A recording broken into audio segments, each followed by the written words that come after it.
Whether or not your work is related to anatomy, you've almost 100% seen this style before, where you're showing off the body with this sort of like glowing outline and you can see all of the contours, but at the same time, the body is see-through, but not really.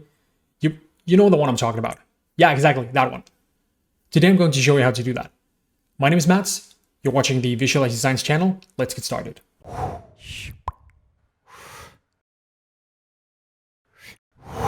With Blender open, we're going to start in a very traditional manner by deleting the default cube. And I'm also going to get rid of the default light here. This is Blender 4.1, but the version shouldn't matter too much. You should be able to still get the same effect even if you were using older versions of Blender. But because this is a tutorial where we're focusing on the shading, I don't want to spend too much time on modeling, so I'll be bringing in a human base mesh from the Blender website, link in the description for that. And I've also found a free to download brain model off of TurboSquid that will also be linked in the description. So let's go ahead and start by getting those two models into our scene. So I'll open up a new window here to get access to the asset browser. Want to select the human base meshes, realistic, and then I want this guy right here. When you bring him in, make sure to uncheck instance so we actually have some geometry to work with. Go ahead and collapse this again. And then I will go Shift S, selection to cursor to bring him to the center of the world.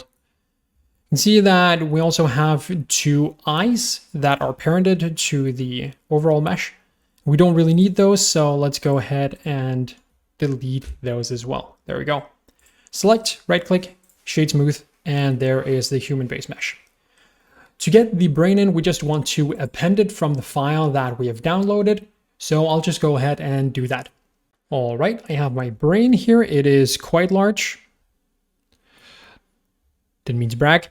Anyways, let's bring that down a little bit so that it can actually fit inside the skull of this guy. It needs to be smaller still, maybe not that small. Also need to rotate it, so RX 90 and RZ 180 like so. And let's try to get this into position, something like that. All right, so that is our two meshes.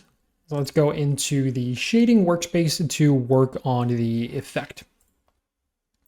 Start by making a new material and we'll call this medical Fresnel. Medical, there we go. And the reason for that is going to become clear in a second because we don't need the principal BSDF here. Let's get rid of that. What we do need is access to a Fresnel output. And we can get that by adding a layer weight node. See, we have Fresnel right here. And if we go ahead and preview that with Shift Control left click, if you have the Node Wrangler add-on enabled, you can see that we start to get somewhere along the lines of what it is that we're looking for. Especially if we play around with the blend, you can see that we're definitely on the right track. Well, there are multiple things wrong with this still, but usually this comes in like the blue variety, I feel. So let's make ours blue as well by picking in a color ramp. And we can plunk that in the middle. And instead of black, I'll go for like a very dark blue, something to this effect.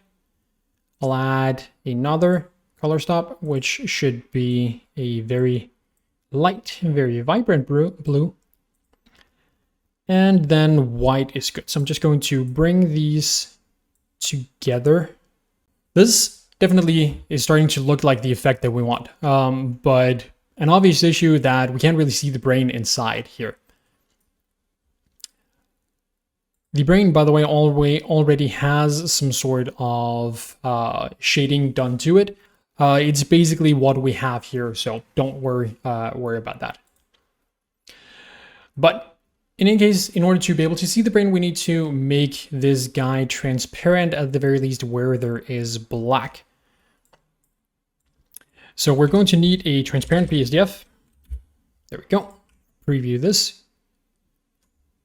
Should see that everything becomes transparent at the very least if we go to the the render view, there we go, not really what we want. So we want a mix between these two. So let's go ahead and bring in a mix shader node. Can plug the transparent into one side and the color ramp into the other. Now we can see that we can see through it, but there's also a lot of wonky stuff going on, and we have sort of like an even blend here, which is not what we want. Want it to just be where there is dark. Want to be basically here, we want to still be able to see all of the blue, but we want to be able to see inside them as well. And that is basically what we are getting here. Want just the black parts to be invisible. Currently, it's a little more gray than black. It is actually sort of a grayish tone. So let's go ahead and pick out the color ramp, put that in here as well, and we can reset it by hovering over the colors and pressing backspace.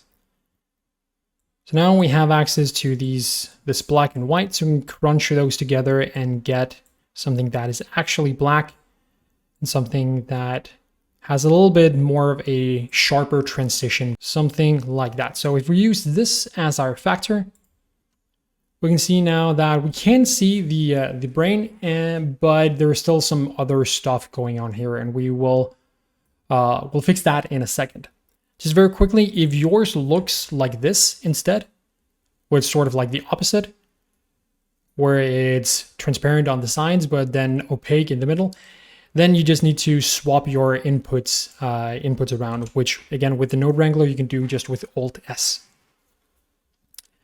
In any case, what is going on here, the reason why it looks all weird is that we are able to see the inside of him all of a sudden because he is see-through, and then we are getting all of these this weird overlapping and Fresneling that we are not really looking for.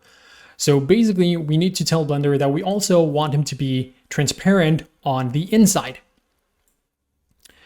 So a way that we could go about that is if we bring in a geometry node, we have this back facing. So if we take another mix shader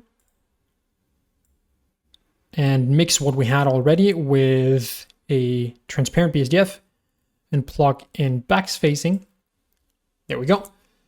See that now we start to have something that is a little bit closer. We don't have all of this like insane, these insane lights going on. But it's still not quite right. We can see wherever the mesh is overlapping with itself, like with the arm here, we can see that through it. And we can also see that there is some internal geometry in this mesh that is very much visible, which maybe we want, maybe we don't. In this case, we don't really want that. So what we're going to do instead of using the back facing is that we can bring out a light path node. So we get access to this transparent depth. And basically what that does is that it's going to return a value depending on how many layers of transparency the ray that is going from the object into the camera, how many layers of transparency that has passed through. So basically from the surface here, it's going to have a value of 0 because it hasn't passed through anything, but the back of this guy is going to have a value of at least 1 because it is passing through the front of the mesh in order to get into the camera. So if we plug in the transparent depth, you can see that now these nasty overlappings have disappeared and we have exactly what we are going for, or well, almost exactly, because usually you'll see that this is sort of showed off in black. And we can, of course, bring in a plane here. If we go and rotate that on the X and maybe a little bit on the Z, give that a new material that is just all black, for example, like this. Just going to use a diffuse BSDF. It's basically what we're getting now, but to give it an actual material. There we go. Now we can see that we have the effect that we're looking for, that we have it on black and everything looks really nice. But this only works as long as you don't have other elements in your scene that are behind this person. because they're still kind of see-through.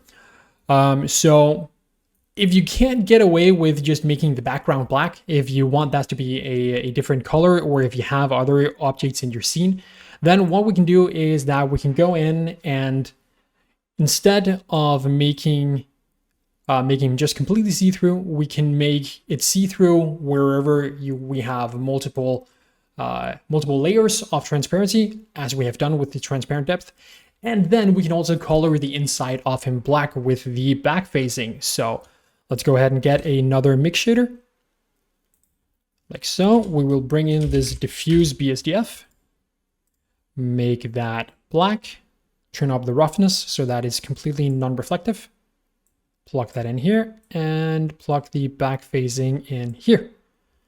And now we can see that he is actually completely opaque, but we can still see inside him. So this is perfect. This is exactly what we want.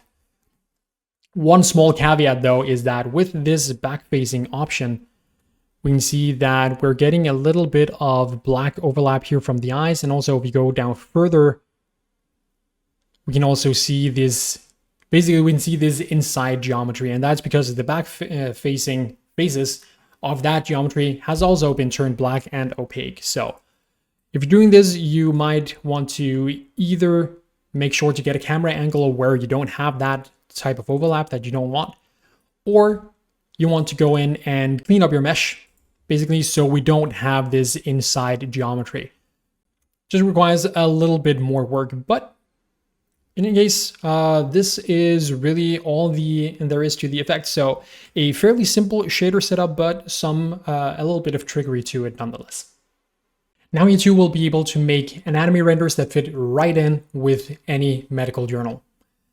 If you enjoyed the video, subscribe and stay tuned for more. And you might also be interested in our Animate Your Science course, which you can learn much more about by going to visualizescience.com. The course will be teaching you how to use Blender and focuses on how to make journal cover art and 3D animations to help maximize the visibility of your research. Everyone's welcome, but because the course is an official PhD course, you will actually be earning credits towards your degree while taking the course. At Visualize Science, we also have other courses available that focuses on other aspects of science communication, such as posters and presentations. All of our courses are designed with the day-to-day life of a PhD student in mind, which means that they're all available at several times throughout the year, and they are constructed in a way to allow you to study at your own pace while still getting face-to-face feedback on the work that you're doing for the course. So if that sounds interesting to you, go ahead and go to visualizescience.com and sign up right now.